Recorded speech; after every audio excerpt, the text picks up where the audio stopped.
I was very impressed by the group of young people. Some were in sales, some were in design, but they're coming up with the right skills that the workforce needs today. I think even just trying to get a job or an internship.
What I've seen and experienced in the few years and out of college, as well as basing on my own experience at the University of Akron, I think some of the skills that are important to students for them to learn and practice in college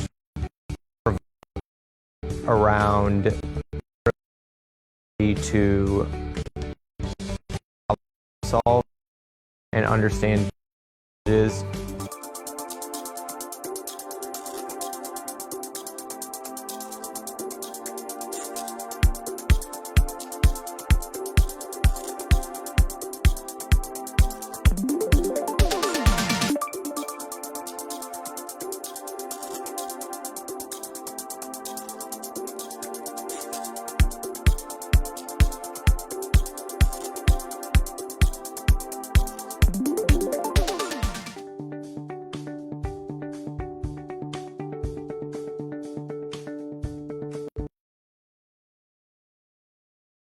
what I've seen and experienced in the few years that I did out of college, and as well as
to the University of Akron Marketing Department event where we our social media marketing students today.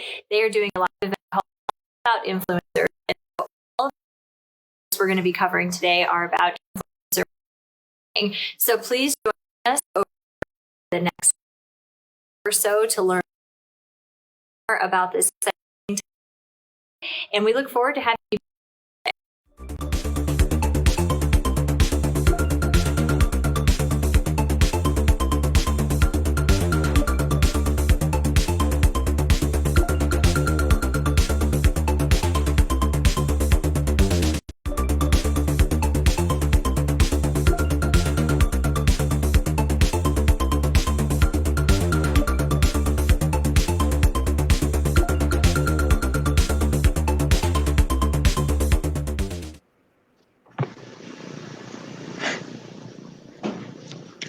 Hey, Hello, Kevin. everyone. Hey, I'm Alan. Nice to, thanks for joining us this afternoon for our fall 2020 social media marketing live stream in partnership with Monsters Unlimited and Speaking Human. Today, our class will be, we'll be talking about influencers in the space, specifically that of marketing. Today, Kevin and I are excited that we will be part of this and that we will be speaking on virtual influencers. So to understand that first, you have to know what an influencer is. So an influencer is essentially somebody that has influence over another person. So for the most part, you see this in like Instagram or Facebook or YouTube. You see these almost people of celebrity status that have influence over another person. For example, if somebody posts a picture, such as like Selena Gomez, who has millions of Instagram followers, she posts a picture on Instagram wearing a wristwatch or something, some of her followers might feel inclined to purchase that. So that's an influencer. So today, Kevin and I will be talking about that of the virtual realm. A virtual influencer is somebody or something that really doesn't exist, but uses AI or artificial intelligence in order to hold that influence over somebody. So AI has been a thing for about 50 years now. AI came about in about the 1950s. It's about 70 years now. It came about in the 1950s with basic machine learning. And then now today, I know even in my house, we have 6 Alexas all over. So AI is really all around us at this point, and it's really only going to grow from here on out. So. Yeah. So today we're going to talk about virtual influencers, advantages and disadvantages. A great example of this is a very common account on Instagram called Little Michaela. Now she has 2.8 million followers. Her content is a mix of, minimalist minimalist captions with like really extremely appealing photos. But she's not real. She was made by Brud, a company in Southern California who makes other virtual influencers. And their whole purpose is to have these accounts and use them for marketing purposes. And they come from like a history of supermodels. Photographers and graphic designers came together and were creating profiles to promote things in the fashion industry. And they would do different ethnicities and make them as flawless textbookly as they could. And now we see that on Instagram in a whole realm of things. A great advantage for marketers using them is that collaboration. So not only are we using now photographers and graphic designers, but there's a whole marketing team of brand managers that have strategy, that have target markets. And that combination really creates incredibly engaging content. For example, what if Flo and all her brand success also had other attributes like hobbies, a relationship, and consumers could connect with her in that relationship while also seeing her represent a brand as she does so well today. Sure, yeah. I think this ability to really make your own influencer is a very, very appealing and potentially valuable asset. I think as marketers, really, though, we have to be very cautious of how we use this. I know, for example, Brud, the creators of Little Michaela, it took them 2 years before they were even upfront with their followers that, hey, Little Michaela is in fact fake. She's not real. so I think brands that would have paired with her maybe during this time, again, marketing their products, there could definitely be a break in trust here between the consumer and the company because of that break in trust. So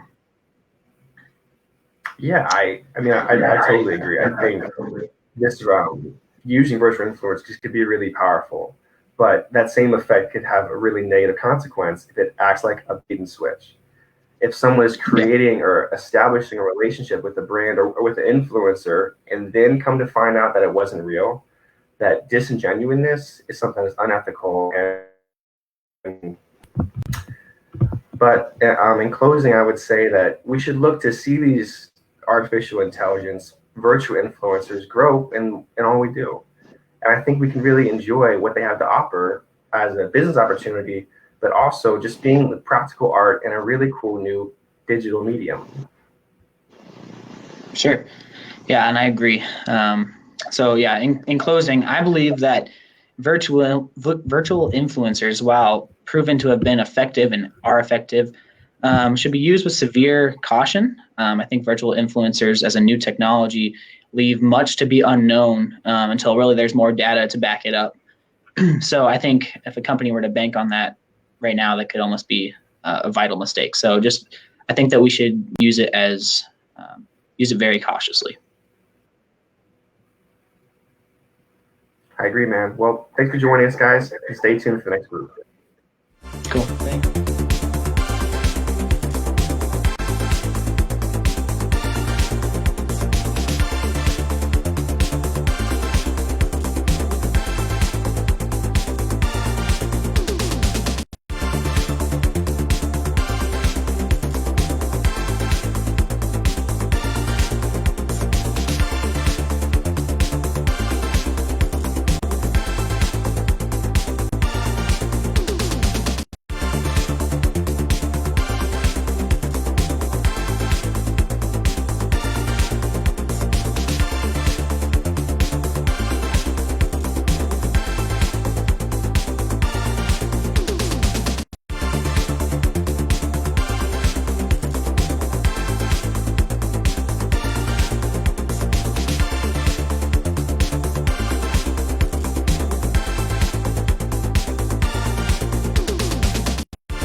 Hi, I'm Kayla, and this is Courtney, and we're students at the University of Akron. And today we're here to talk about what influencers could expect when crossing platforms.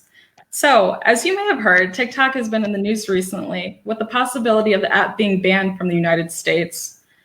So for influencers, this brings to light the point of platforms losing popularity over time with banned apps, and an influencer would completely lose their following. You know, it kind of forces an influencer to consider moving to other platforms to maintain the following they've earned. So, Courtney, I have a question. What do you think an influencer should expect when crossing platforms? Before an influencer can cross platforms, they need to gain an understanding of how their followers use those platforms. Most social media users will admit that they are using multiple platforms, which means an influencer cannot mimic the same content for each platform without appearing redundant. In addition, an influencer needs to understand the different functionality of each platform in order to deliver the value that the brands are looking for when they're hiring them. This is more than just earning follower counts. It means driving engagements from the right target audiences. Right. And, you know, celebrities are able to use their fame to easily cross platforms. And for example, Selena Gomez, you know, is a major influencer who appears on multiple platforms and can earn up to $500,000 per post. And then there's Justin Bieber. You know, he became famous from posting on YouTube, you know, and his videos, and, you know, gained a really good following of 149, million followers. Oh, on Instagram? Yeah, bringing up YouTube, that's a really good point. Influencers on this platform, they benefit from having a skill set for creating videos and understanding the value of search engine optimizations. Celebrities, they're kind of lucky because they have hired support that helps them develop this content, while less known influencers, they need to have the abilities to create this kind of material all on their own. Yeah, and I also add, TikTok only allows users to upload videos, under 60 seconds. And, this could be challenging for an influencer to create entertaining videos, while also showcasing the brand. The other challenges, with this platform are its appeal to only younger generations and, and its concerns of its sharing user data. Snapchat's another platform that has great appeal to the younger generations. This was the original platform to allow users to share temporary stories that disappear after 24 hours. Influencers on this app have abilities to reach broader audiences outside their followers, but will struggle to engage with their audience due to the heavy ads that get interjected into their videos. Right. And, both Snapchat and TikTok use algorithms, to display news feeds, based off of, interests. This helps an influencer reach, a larger audience, who may not necessarily, be following them.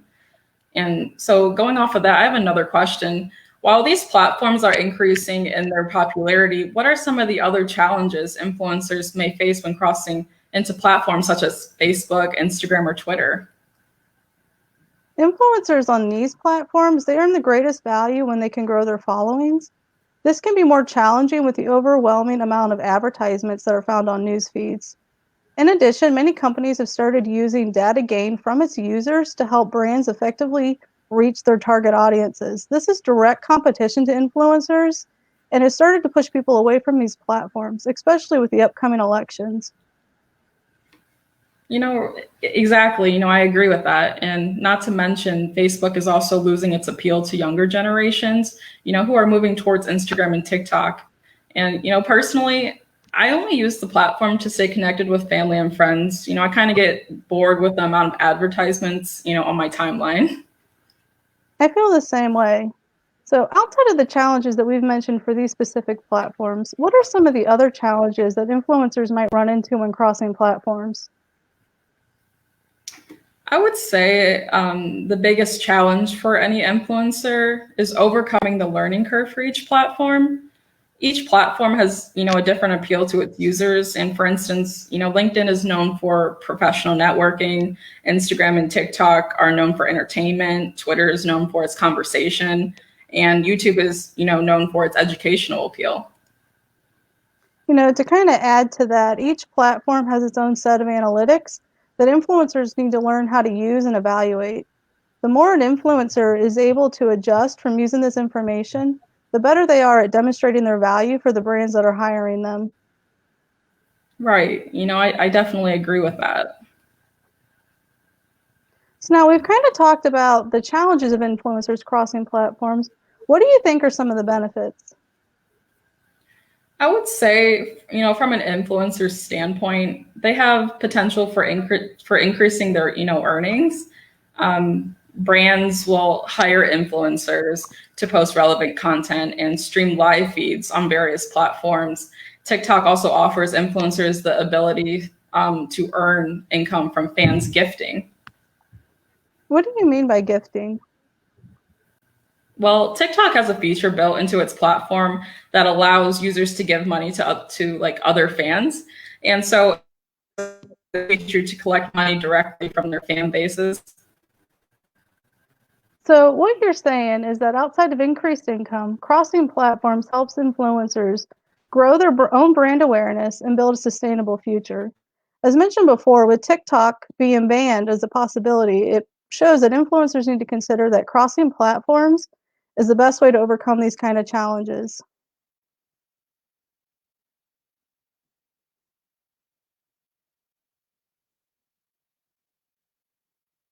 Some of the other benefits that influencers have is greater appeal to brands. How do you feel, Kayla, that this influences brands' appeal a little bit more?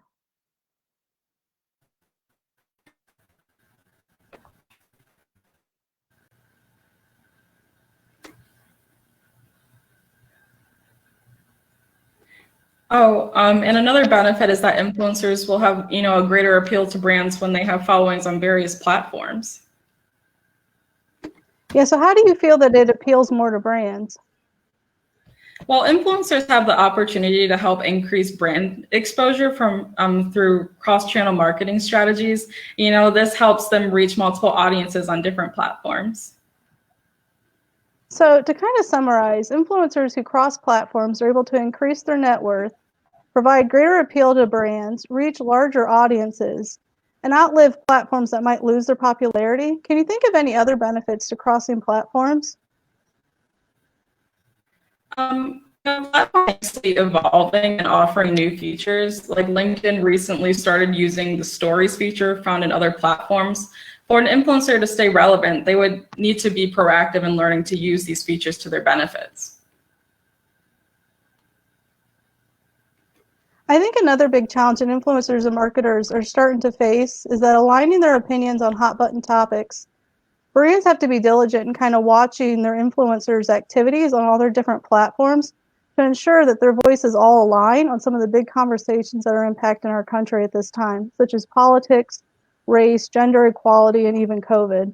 Both influencers and brands have to decide when to join the conversation and when to remain silent. Right, Courtney, I definitely agree with all of those points. And, it leads right into our next topic, risk for influencers with Peyton and Kyle. And as a main takeaway, influencers benefit from crossing platforms, but they have to be proactive in learning how to effectively use the platform. So please hang tight. There'll be a few moments of transition period while we wait for Peyton and Kyle to join. Thanks for tuning in, and please stay safe and healthy. Bye.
Hi, Kyle. How's it going?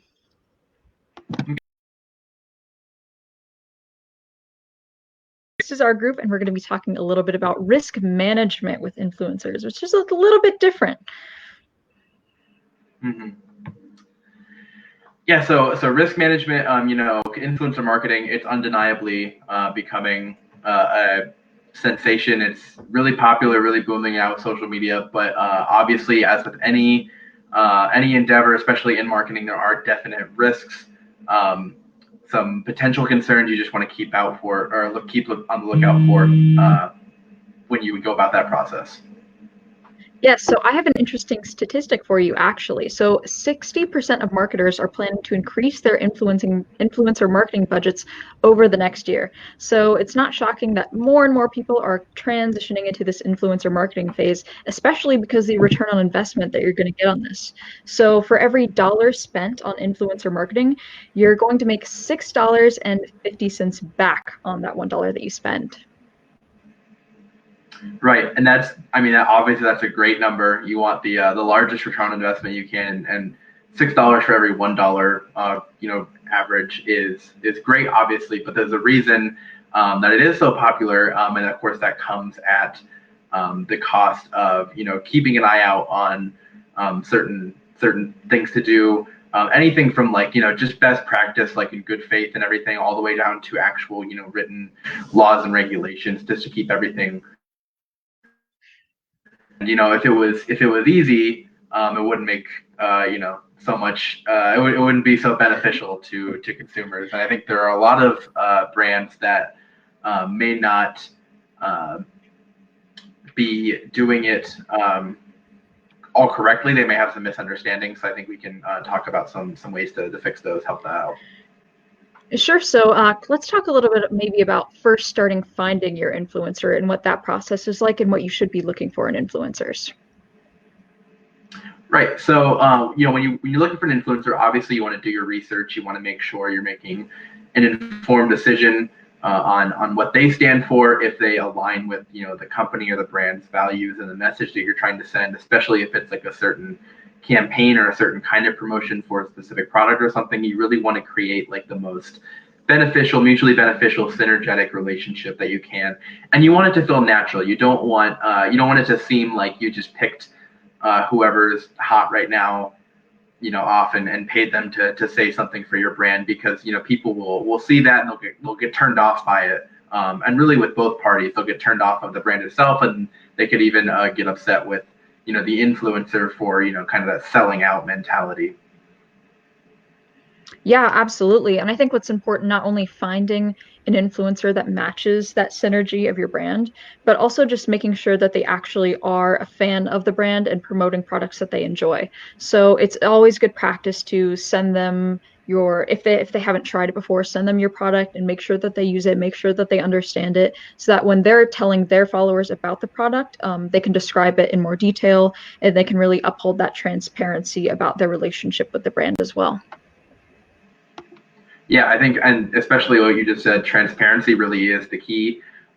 So it's really important to talk with the influencer, to meet with them, to send them the product, whatever you can, give them a trial period for using it, and see how they like it, see if they would be willing to move forward, and then from there you can discuss like the actual plan for the marketing and what the goals. Obviously, when you're working with an influencer, both sides want to have some sort of benefit, some sort of incentive. So you want to make sure that you're creating this mutually beneficial transaction, this relationship that leaves you guys happy, the brand happy, leave the influencers and the consumers. You want everybody to be happy, obviously. Yeah, absolutely. So once you finally found that influencer who represents your brand, we should talk about actually curating the posts that are going to go on their social media platforms. So it's really important to be transparent when talking about your relationship with the brand. It's not enough anymore to just say hashtag ad or hashtag sponsored within 30 different hashtags that you have on your post, right? You want to have clear language when you're actually talking in your post, saying like for instance, if Nike gave you some shoes for free and you were a sponsored representative for them, saying, thank you, Nike, again for sending me these free shoes. You can check out their website here, hashtag sponsored, hashtag ad, So being really clear and transparent in those posts is going to be the most beneficial for you, and that's just making sure it's legal as well. Also in videos that you're doing too, making sure that you're actually saying that verbally in those videos or live streams, just like this one, saying it throughout the live stream so people who tune in later can be sure that they're also understanding that this is a sponsored relationship that they have with the brand. Right. Yeah. You really just want to make it, like as transparent, disclose as much as you can, just to, create the most positive experience with the promotion as you can, because, then there's no, dubious sort of like wonderings going on between, fans of the brand and maybe fans of the influencer on, like if they're truthfully displaying this. And so when you give the influencer the ability to kind of be candid about the process and say that this company, they sent me these shoes and I really like them and they wanted me to make a video talking about them, so here I am and here's why I really like them, here's why you'll probably like them too. You really just want that candid genuine feeling, because I think that's the appeal of influencer marketing, is how relatable and how genuine they can be. Yeah, absolutely. And I think that all comes back to your point of choosing the right person for the job and making sure that your brand is aligned with their values too, and trusting their intuition, right? Right. Yeah. And I always say, when we're talking about the risk management of influencers, is that, influencers are people, they're not prompts. And I mean, it's true. They're most of the reason, a lot of influencers, especially on stuff like Instagram and YouTube and other social media platforms, is they got there because they created or showcased their personality or some sort of, relatability from themselves. And so people really like the person behind the brand, so to speak, of an influencer. And so I think that obviously makes for a very cool marketing experience when working with influencers, but also you need to play to their strengths. So that when you pick the right influencer, you kind of want to give them a little freedom with what you're telling them to talk about. Because I know obviously you have certain goals in mind and you need them to explain this, and this specifically. But then, it's it could be kind of fun. It can really work out well, I think, when you kind of let them take the wheel and put their own spin on it. Because I think, that's where the appeal really comes from, is when you have like the unique perspective of an influencer. And it definitely, because again, the audience, again, they can tell when, they've given somebody a creative prompt and let them kind of run with it, as opposed to just giving them a paragraph to say for a video or a text post or something. I think it really makes a difference. Yeah, I completely agree. I think there's so many ways to make things come out legal, but also come off natural and represent your brand in the best way. So I think that's about all the time we have. I think this is a great segue for people who are starting influencer marketing to get started. So I think we're going to have...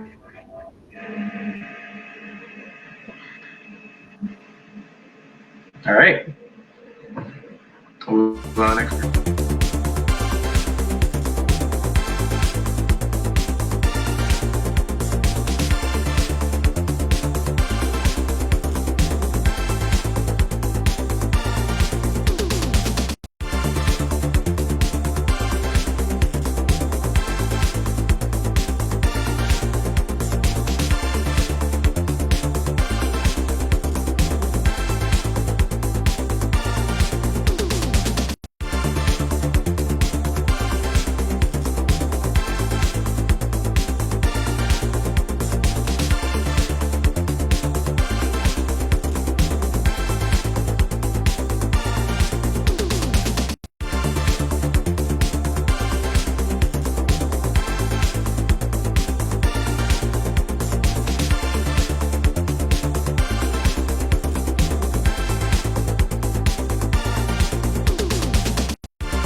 Hi, Rachel.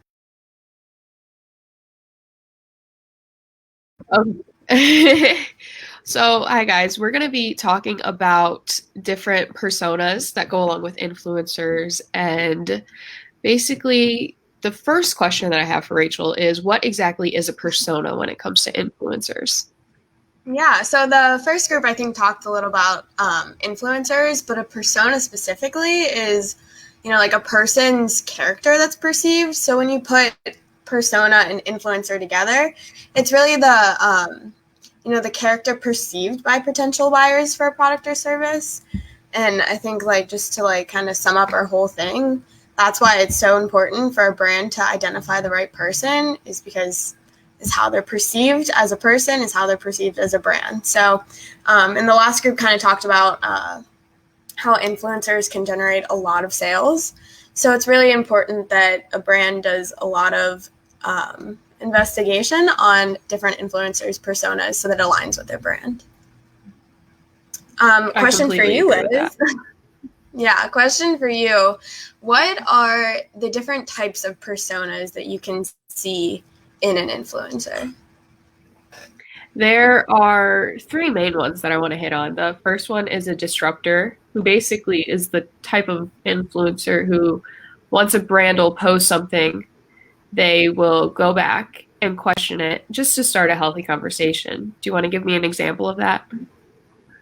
I think kind of like we talked about, Daily Dose was a good one for that. Just because, they're focused more on making a difference as opposed to just hoping something's going to change, if that makes sense. Completely, yeah. And then the next one that I want to talk about is the insider, which is a respected authority with an agenda. All right, I think. Do you want to give me an example for that one? Sorry. Yeah, for sure. I think her name is Huda. Is that, I don't know. She's a beauty influencer. I think yeah, I know who you're talking about. Yeah, she's like huge in the beauty industry and very well respected in the makeup industry. So yeah, I think she's a good example of somebody who has authority and an agenda in an industry. Oh, for sure. I agree completely. She has her own makeup line that came off of her being an influencer. And I couldn't have thought of a better example than that. And then the last persona type that I have is the expert who is well experienced in their field. I think Marie Kondo. Yeah, Marie Kondo is like the prime example of that. Like, the most experienced person in the field of organization. I agree.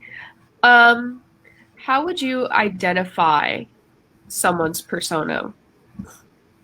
Right. I mean, obviously, like, you're going to do some research into the person, but I think before you research a persona of an influencer, you need to know your brand first. You need to know your industry, your competition, and your target market.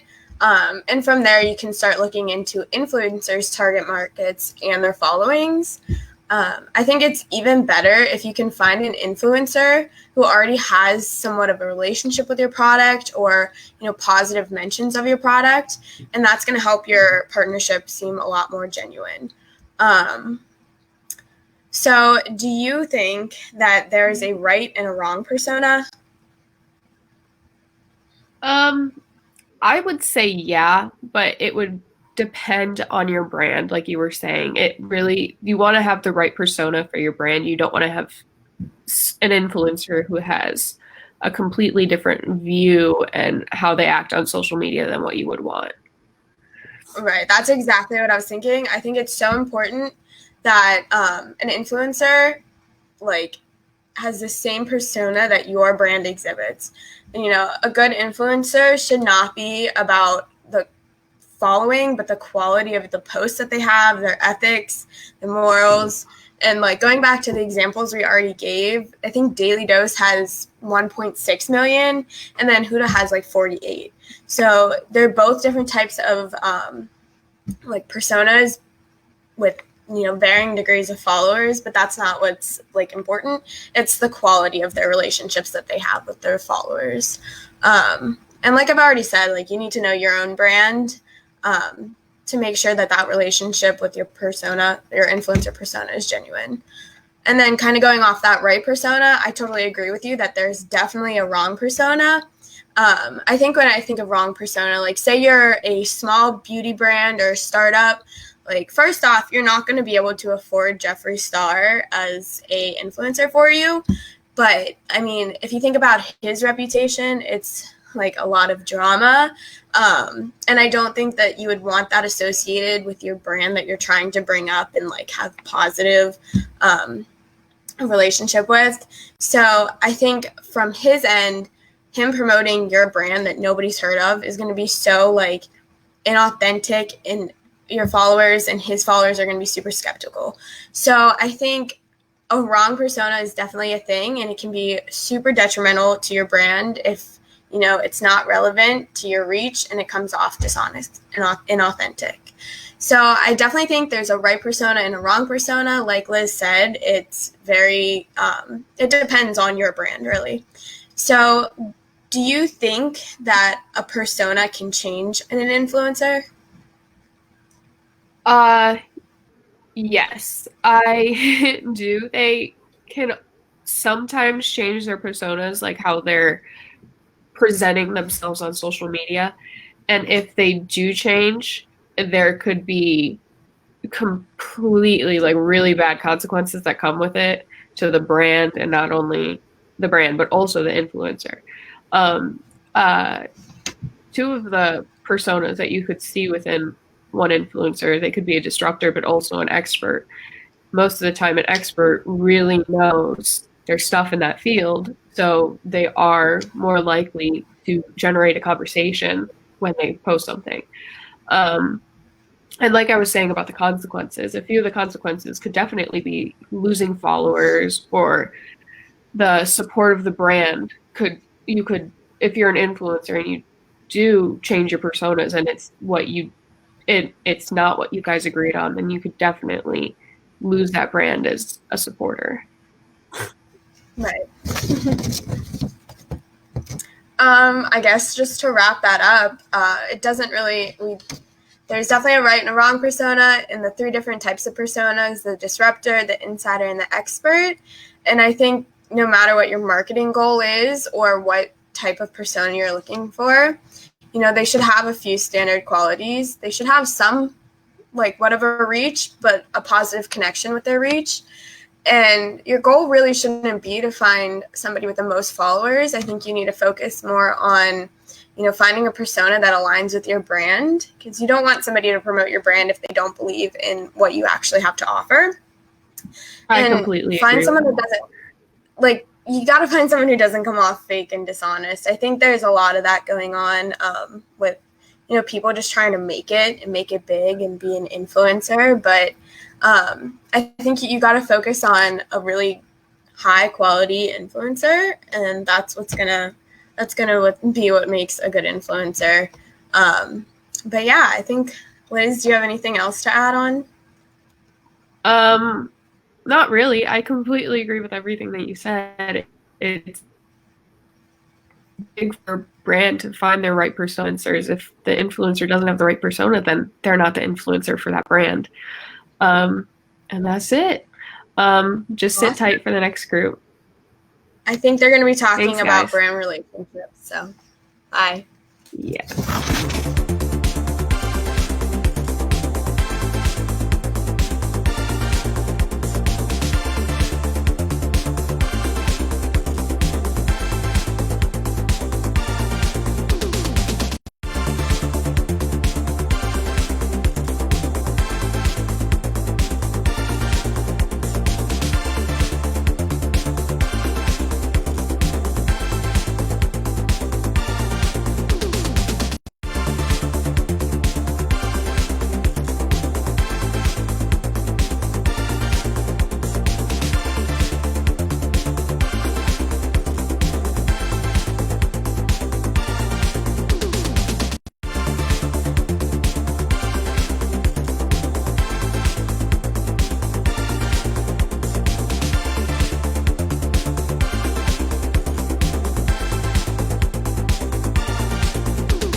My name is Cia Vanordes, and I'm a senior marketing student.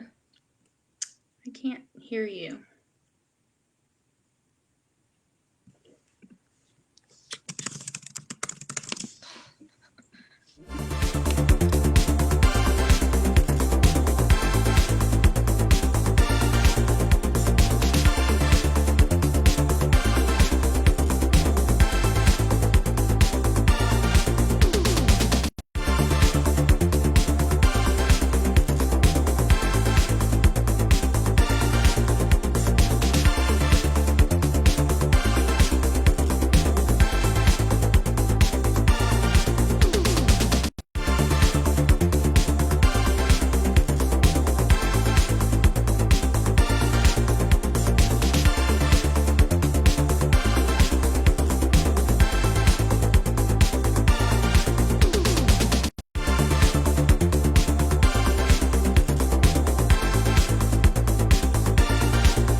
Hi, everybody. Sorry for that little mishap. My name is Sia Vanordis, and I'm a senior marketing student. And I'm Kirsten. And today we will be talking with you guys on how to build an effective relationship. So an influencer plays a key role in marketing and to the success of a brand, and I'm sure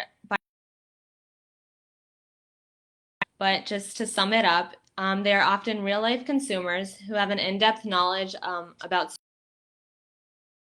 This really just gives them certain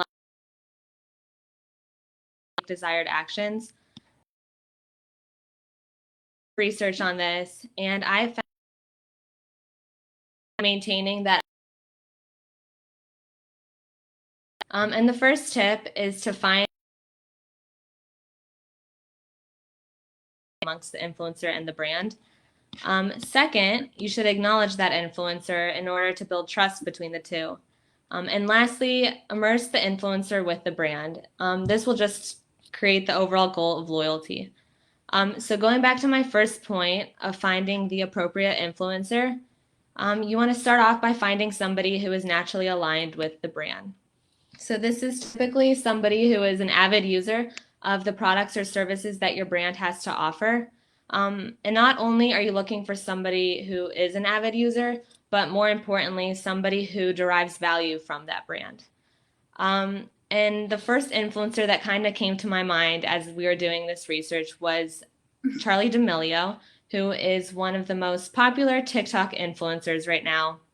And she kind of rose her way to fame as she began utilizing this platform to express her passion for her dancing and singing. And today, many Gen Zs look up to her for so much inspiration, and she's really just a leading light to many people. She's gained over millions of followers. And a brand such as Dunkin' has even sponsored her for one of their drinks, which they have called the Charli.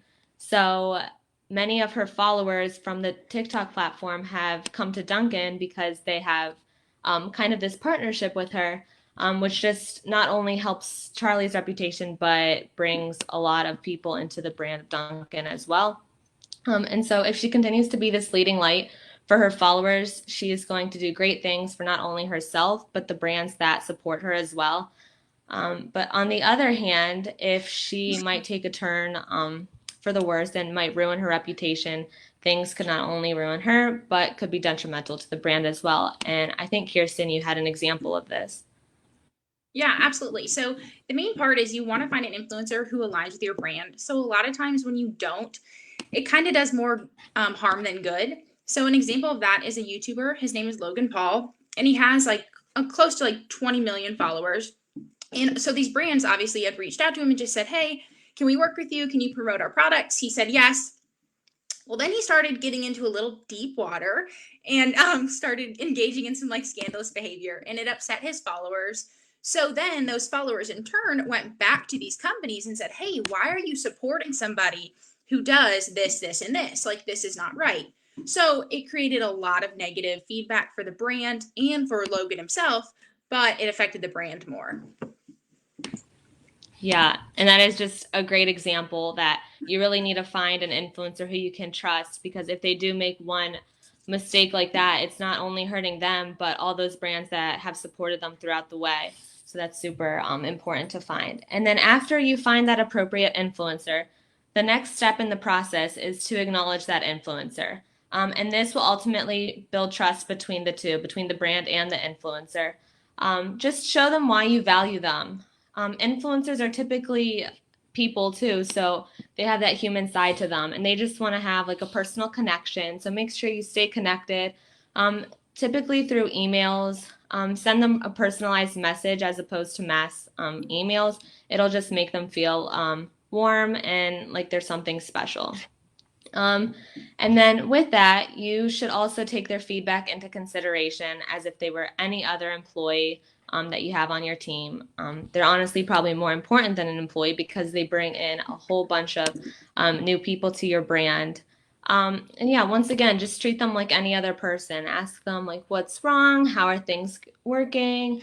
Like, what could we do to make your job easier, basically?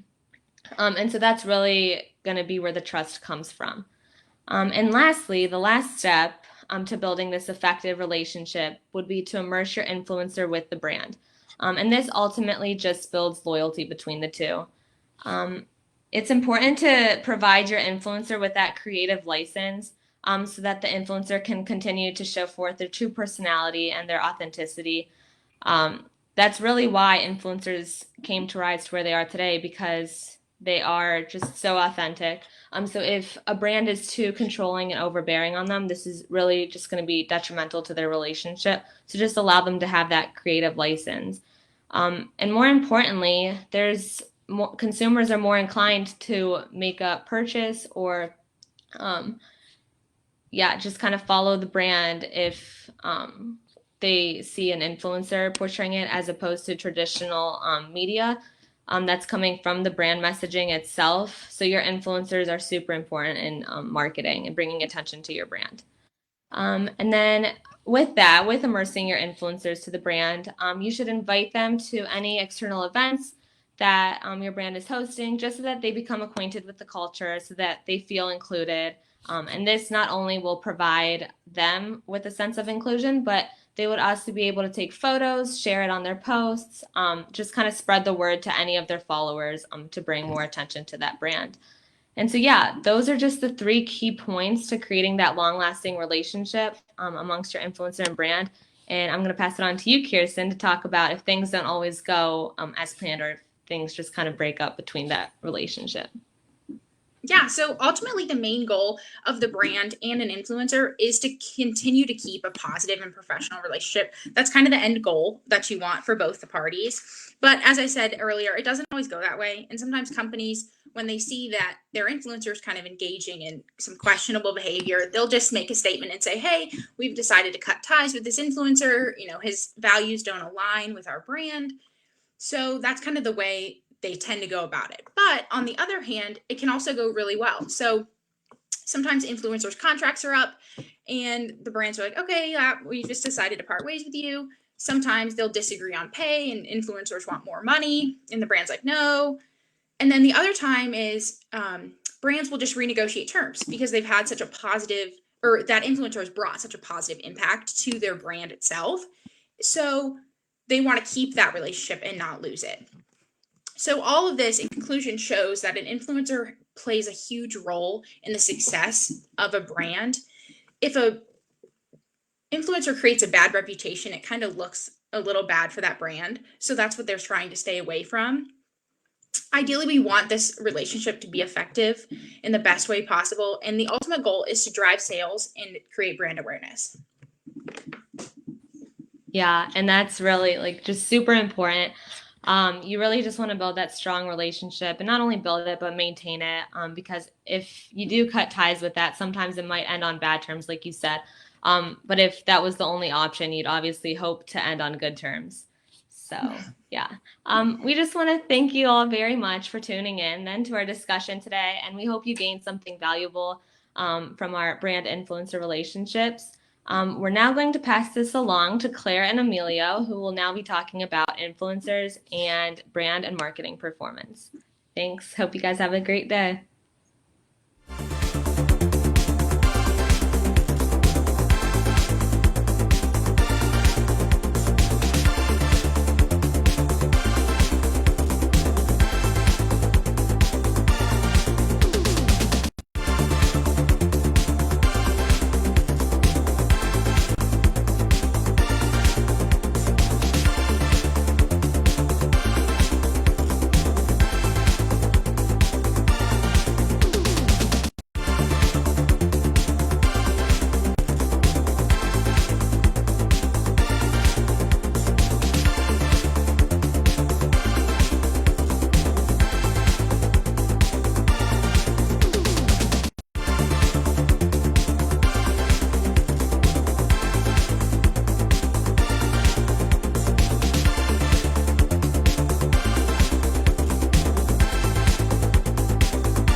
Hey everybody, Emilio.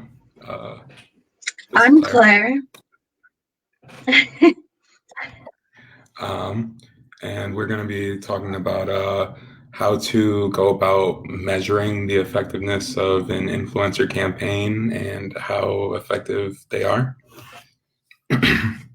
So I'll start into it.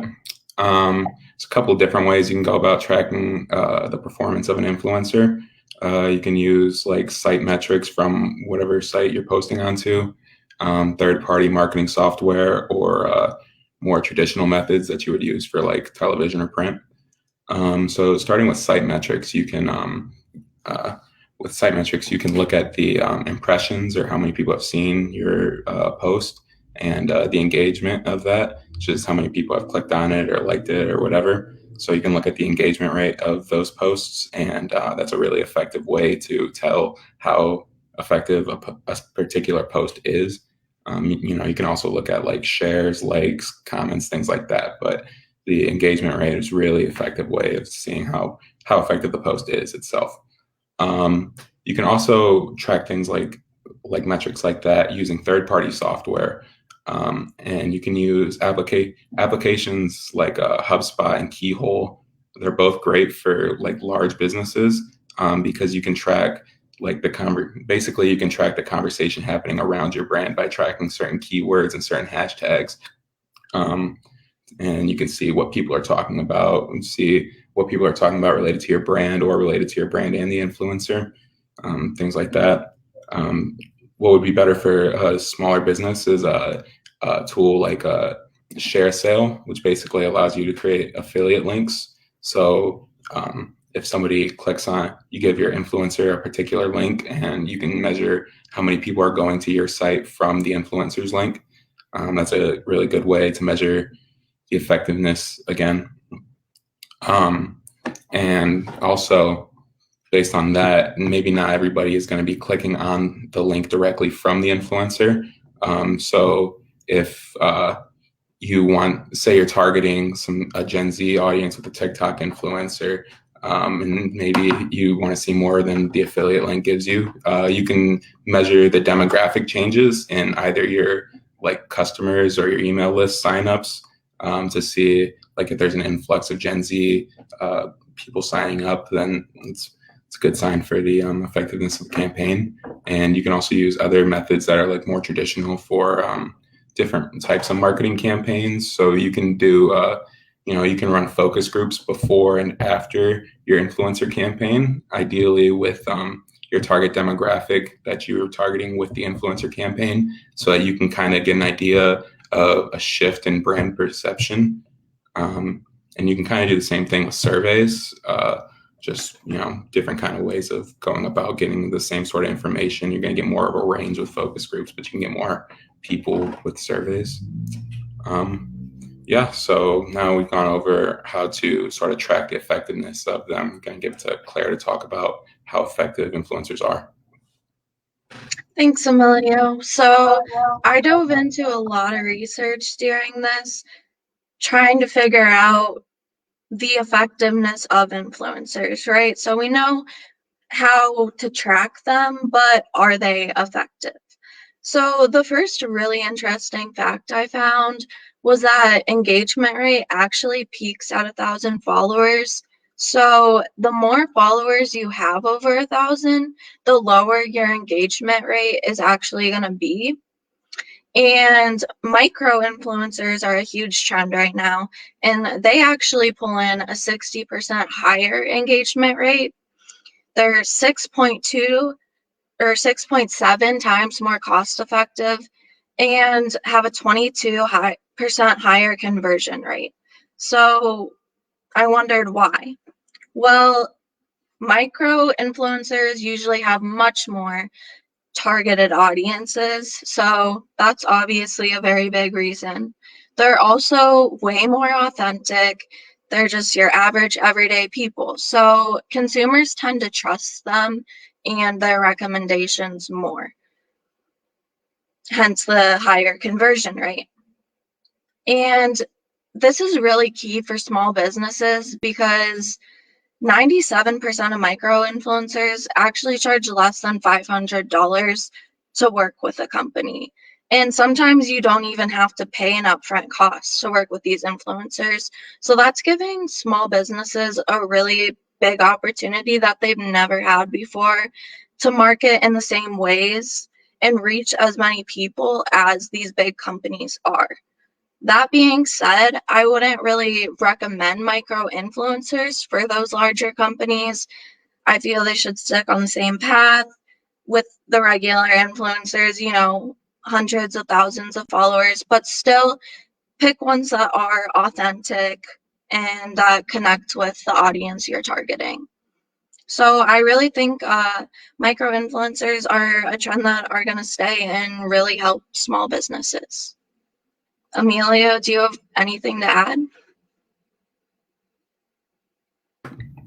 No, not really. I think you really summed it up well. All right, thank you. We're gonna stop here and give it up to Scott and Anthony to talk more about influencers. Thank you so much for tuning in.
Caro.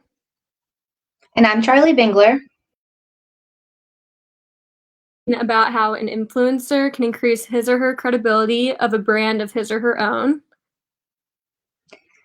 And how an influencer can increase its authenticity within its target market. So we found these topics to be very similar because being authentic is a big part about being credible. So to begin, Charlie, what do you think are some ways of building credibility and authenticity as an influencer? Well, I would say that staying true to your personal brand and staying in your personal niche are two very important aspects of being an influencer. Yeah, I definitely think that's important because your personal brand is based on your morals and your personality and just who you are as a person. So it's basically how your followers perceive you and how you gain and retain those followers. And people follow you for your unique and interesting content, as well as your specific, like your expertise in that specific niche. So if people follow you, they're basically expecting to see like a certain persona of you. And so if you start promoting a bunch of different brands, then people might not be interested in that because that's not why they followed you in the first place, and it's not your normal content. And also some people might think you're just doing it for the money, which is obviously not good for you or the brand.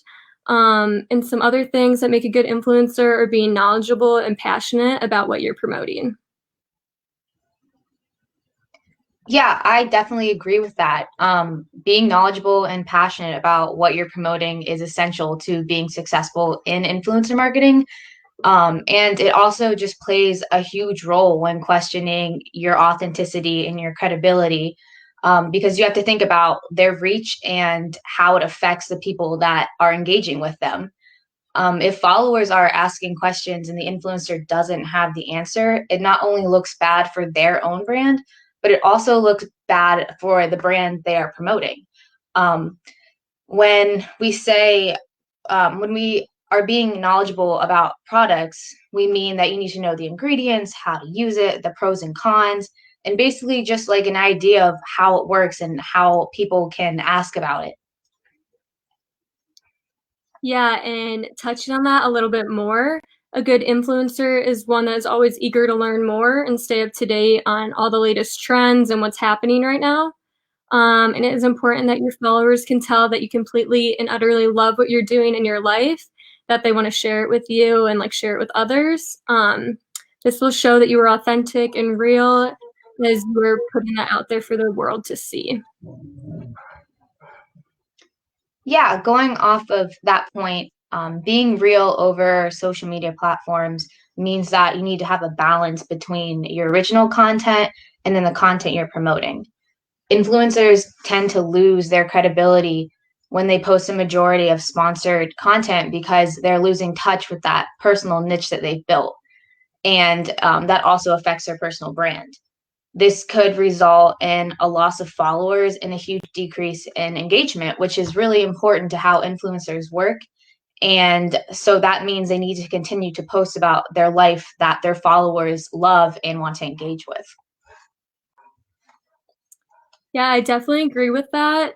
When it isn't obvious that a post is sponsored content, it increases the influencer's likability and authenticity. It shows that the influencer cares about the brand and actually believes that it's beneficial. And you touch a little bit on engagement, and that is also a very important aspect of being a good influencer. By engaging with your audience, it shows that you appreciate their input and support, and you can engage with your audience in a variety of ways. For example, just commenting and liking, responding to DMs, having giveaways, just listening in general, and going live and answering questions, and mostly encouraging the audience to share their personal experiences. For example, Kayla Itness does a really good job of this. She's a fitness influencer that is known for her Beachbody workout program, and she encourages her followers to share their personal stories about their weight loss journey. And she'll post their stories along with like a little bit about themselves too on her own social media platforms. And she'll like post documents she'll like post pictures to document how far they've come. And I just think that's really encouraging and just shows that she really cares about her audience and her followers. Yeah, I have also seen that she holds Instagram TV videos, I'm sorry, where we are able to hear her testimonials from real followers that are influenced by her products. And so we get to like hear their experience. And I just think that's great as an influencer that she's kind of bringing that full circle and sharing that with her following. And that's just like awesome for credibility and authenticity. Yeah, another good example would be Indie Blue. She's originally known for her travel content. She is great. She's a great example of authenticity and unique content because she's traveled many places and she just documents her trips by posting videos that are very creative and a good way to share like how her trip went with her friends and all of that. And it just kind of makes you want to go out and explore and travel kind of like she does. And it's almost like you're there with her experiencing it. And on top of that, she's great with just engaging with her audience. She's always responding and giving comments and giving advice. She also has a blog and her own personal clothing brand as well. So she was able to retain her following for that long that she was able to find it or franchise off of it. However, in some cases, influencers are not always been the most pleasant to work with. For example, Boardwalk Beads, we reached out to them after seeing a video on the Instagram Reels about a failed influencer project that she had. and she sent over $100 worth of product to an influencer, and the influencer never posted anything about her products. And this ultimately caused Boardwalk Beads to lose money and resulted in the influencer losing credibility and authenticity from a business standpoint. Yeah, and not to mention that the business could have outed the influencer, and that could have resulted in losing credibility and authenticity with followers as well as businesses. So influencers just need to keep in mind that their actions could affect their own personal brand and future business endeavors as well. Yeah, so just to recap, to build credibility and authenticity, you want to stay true to your personal brand. You want to remain in your specific niche and be knowledgeable and passionate about what you're promoting, and also to engage with your audience and have a balance between paid and original content. Well, that's all the time we have today. Thank you for chiming in with us, and I hope you learn more about the importance of authenticity and credibility in influencers. Thank you. Thank you.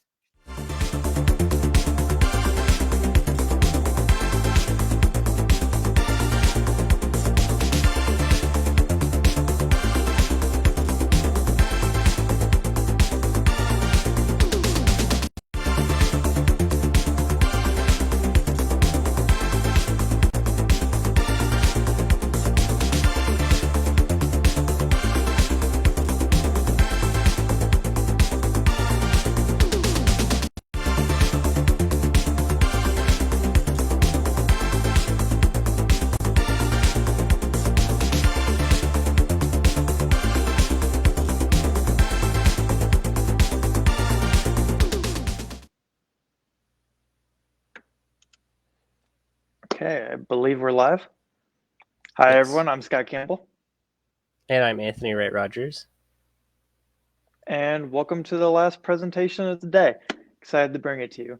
So what we're going to be going over today is, to give you a brief overview, we're going to go over how influencers can affect a business's marketing strategy. And Anthony has a great spiel on that, looking at how Kaepernick and Nike work together after his events in social media. And we're also going to look how influencers working with different brands, past and present, can affect just everyone they work with as an influencer, how it affects, again, their businesses that they're working with now and in the past. So before we get into that real quick, I just want to recap one last time for today. What is an influencer? Why are they important? Well, an influencer is anyone most commonly these days online with a following that can change how you think, what you do, how you perceive things. You see this a lot with brands. Big one is Nike grabbing athletes like Serena Williams, or camera companies grabbing famous photographers, Pierre McKinnon's and such, to get a brand to push it out to you. Or a big one is the Kardashians. And it works. You see it all the time. You see them with Travis Scott on McDonald's products. But what about something a little bit more personal happening today? What about voting? That's a big way influencers are important these days. With every time you go on the Twitter, Instagram, you're being bombarded by all these influencers who are pushing, go vote, get out there, go help poll workers. And you can tell that this works by, if anyone's watching the news here in Ohio, we have much larger voting numbers than back election. So influencers really do have the power to bring in just waves of whatever they think is best. And Anthony has a great whole spiel on this about how Kaepernick gave his message to his media, and it was so impactful that it resulted in a whole NFL team dropping him and a brand renewing a connection with them to put out a new message. Anthony? Right. Athletes are huge influencers today. From A-list athletes like Kaepernick, making tweets that may turn into whole campaigns for brands. And you can even see it at the collegiate level as well. Although they are unpaid, they also have effects on their school, their team, and other brands that they associate themselves with. As Scott said, I have the example that I have to talk about is a great example because of its relevance to current issues that are heavily being spoken about today in our country, as well as its relevance to our discussion right now. That example being Colin Kaepernick. And if you're unfamiliar with who Colin Kaepernick is, he was the starting quarterback for the San Francisco 49ers from 2012 until 2016.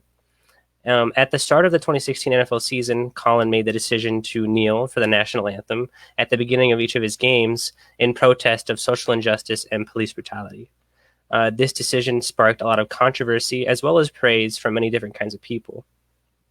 Subsequently, at the end of that 2016 season, Colin made the decision to opt out of his contract with the 49ers, as it was already pretty much set in stone that they were going to release him because he wasn't going to fit their scheme anymore. Colin being a Super Bowl winning quarterback and a starting quarterback already, he was expected to see some interest from other teams, but did not receive any calls for the 2017 season, nor did he receive any calls for the 2018 season either. Colin then made the claim that the NFL owners and the commissioner were colluding against him to keep him from playing the game. So at the beginning of the 2018 NFL season, Nike, a long-term sponsor of Kaepernick's, decided to take a stand. And they showed their support by creating a brand new ad campaign with him being the focal point behind the tagline of "Believe in something, even if it means sacrificing everything. #JustDoIt." This decision from Nike to come out and support Colin, who was someone who had so much controversy surrounding him, turned a lot of heads. The campaign turned out to be a huge success, as Nike made a few $1 billion since the ads ran in 2018. But even bigger than that, they were able to create something impactful and something to help raise awareness and show their support for major social issues affecting our country. Again, this is a great example of how a brand like Nike was able to utilize an influencer's past to help create something impactful, and also how an influencer such as Kaepernick can have a big impact and play a huge role in a company's marketing strategy. Now, but you might be sitting there saying, it would be easy for a pro quarterback to have an impact like that. But this isn't something that just happens at the pro level. This is also something that happens at the collegiate level as well. Right, Scott? Absolutely. And before I get into that, I think I really want to hit on how everything Anthony talked about to our greater scheme that we wanted to talk about, with how influencers can affect a marketing strategy. With Kaepernick, as Anthony mentioned, kneeled, make that big impact, and Nike saw that and made a whole campaign around it, which again led to the time since that, making them billions of dollars. Which, again, he wasn't directly saying that for Nike. He wasn't saying that for a team. He was saying it for what he believed. That also, then we also want to look how it affects brands that not only they work with now, but in the past.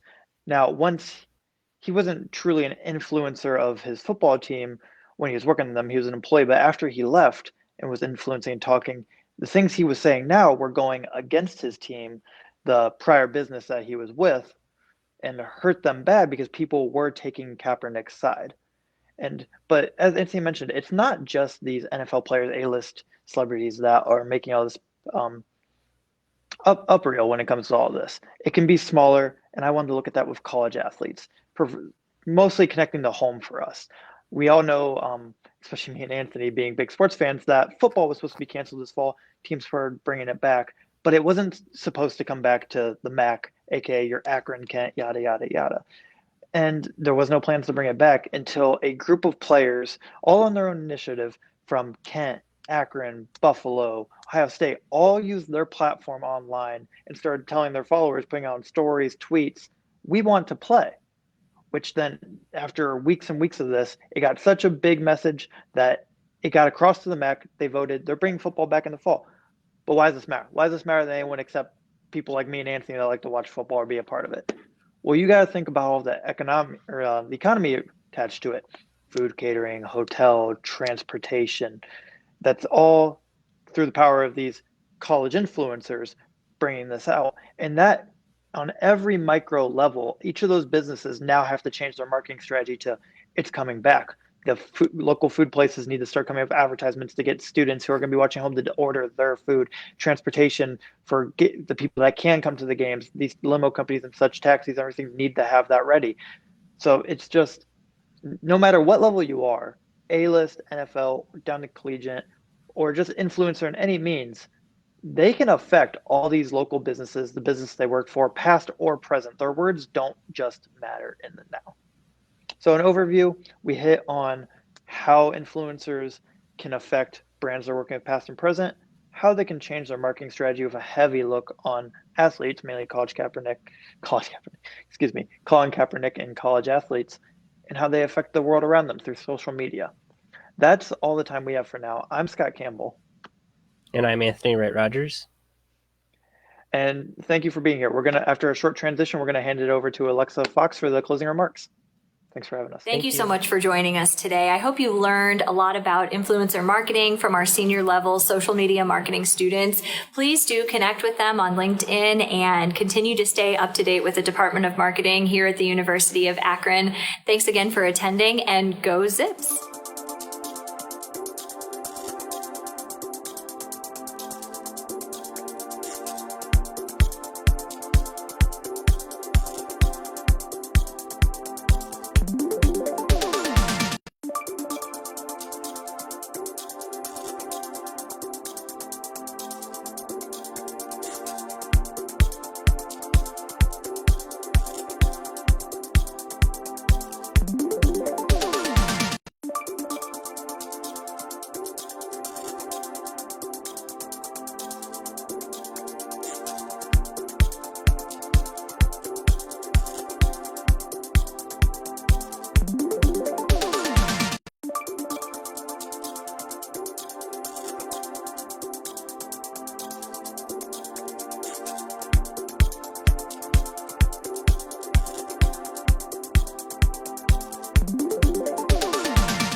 My name is Abby Vasori. I am a senior here at the University of Akron. I am double majoring in marketing management and sales management, and I'm expected to graduate in May of 2020.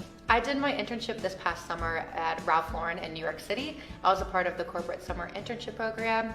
My specific role was doing dress sales for the Lauren brand itself. So I worked a lot with day and evening dresses. I did marketing research, I did report and analysis and weekly sales reports, and I set up meeting preparations that we've had with our clients. And basically I did wherever office support and whatever they needed, I just reached out and I helped out wherever they needed me to do. So they split up the interns into specific areas in each department, and I ended up being in the Lauren dress sales department. So I mainly focused on dresses, day and evening dresses that you will see in your like wholesale department stores. So like Macy's or Bloomingdale's or Dillard's or things like that. Everything I did this summer, I completely fangirled over. You know, like just everybody, or I think majority of people know about Ralph Lauren. So I felt lucky to be a part of that internship experience. And I've never really had like a professional internship experience like that before. And just, I think the whole orientation process going into this summer was really cool, and like they did so much for us as interns there. And the first day we got to meet Jerry Lauren, Ralph's brother, which is really cool.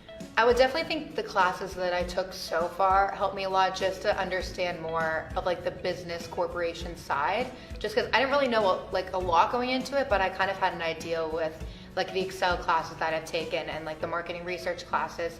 I definitely would recommend an internship to other students here.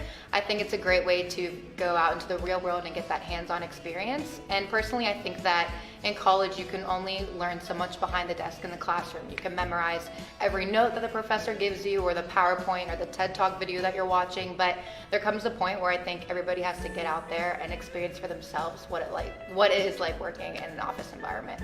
And advice I would give to an employer is definitely take a chance on us as students. You know, we're in college, we're learning all about the majors that we're studying, and we're eager to learn all about like the company and all about what it is like to actually work in the industry that we're interested in.